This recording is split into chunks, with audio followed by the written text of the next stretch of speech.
Morning Beamer guys, this is Dave with the Beamer Guy. Today we have a G30 in the shop.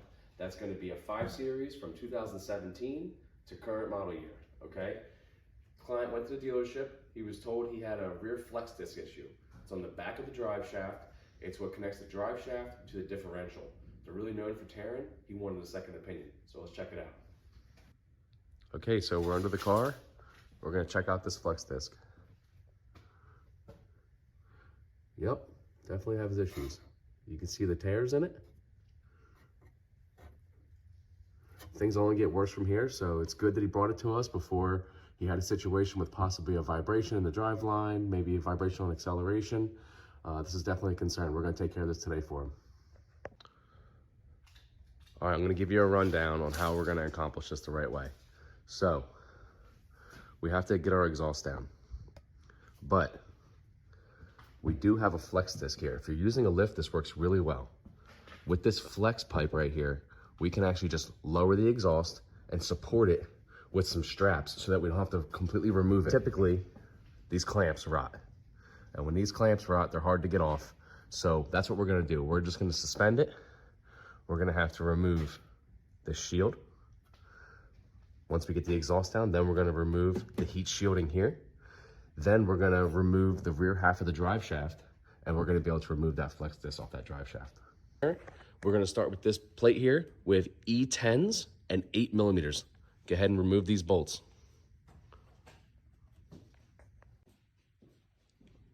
Okay, one tech tip for any beginners out there. When you have a component that you're installing that has multiple bolts in it like this, your best bet is to thread the bolts in a few threads before you go and tighten any of them.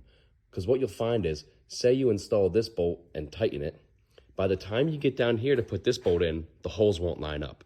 So it's a good idea to hand thread them in, and plus that prevents what they call cross threading, where the bolts basically get jammed in the hole and then you need to tap it and clean the threads, and it's this whole process. You're better just to put them in by hand, take your time, and then use your either gun, your electric gun, or your ratchet, whatever you're more comfortable with.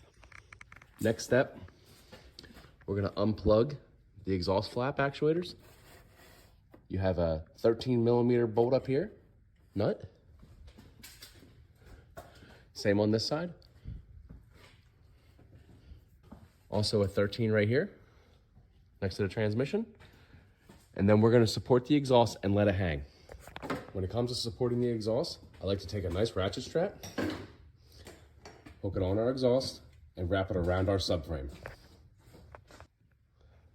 So the exhaust is now supported.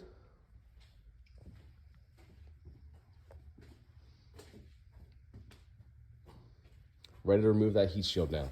So we're gonna go ahead and take out all the 8mm that hold it in. But if you keep it together, it comes out in one piece. We got a 10mm here, 8s, all the way down, another 10. So just an 8 and a 10mm is gonna get that heat shield right out. Okay, we got our heat shields off. Now we have our flex disc exposed. You can see we got the big rips in it. Our next step, we're gonna remove these E14s and 18mm. You're gonna need a wrench on this side, that's an 18mm socket. Once you get that off, then you're gonna remove the center bearing bolts, which are two 13mm. A question you might be asking yourself is, how are we gonna get to these top bolts? They're very difficult to get to without spinning the drive shaft while the car's in park. So, we're gonna have to remove this shield. And once we remove that, I'll show you how to get it in neutral from under the car. Okay, so after you get that splash shield off, then you have the shield that supports it, has two 10mm, you get that off. And then we have this wonderful design from BMW to get it in neutral. So you see the lever in here? This is your neutral release. You gotta stick a hook tool in it. There is a hole in it. And then, if you look close, right at the tip of that lever, you're gonna see a place where we're gonna stick an Allen wrench to help keep that in the neutral position. Okay, so we used a 6mm Allen wrench. Any suitable tool will work, but that's about the thickness that slides between the drive shaft and the transmission and still fits and is able to hold that in neutral. So now that that's set, we can spin our drive shaft to reveal the other bolts. So go ahead and get the rest of those bolts out, and your flex disc will be out in no time. Okay, now time to remove it. So at the tip of the drive shaft, there's a guide pin that goes into the differential. So we're gonna slide the drive shaft out of that pilot hole.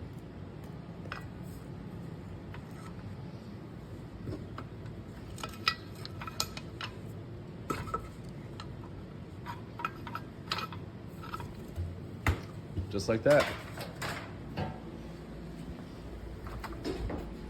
So here's our old flex disc, and here's our replacement. Just reverse order from here. One more thing to note. Do you see the arrows on the side? Right here? So the arrow points towards the component it bolts into. So these point towards the drive shaft, and then the other ones point towards the differential. And there's no way to put it on backwards. As long as the arrows are pointing to the component they're bolting into, this would be incorrect. This would be correct.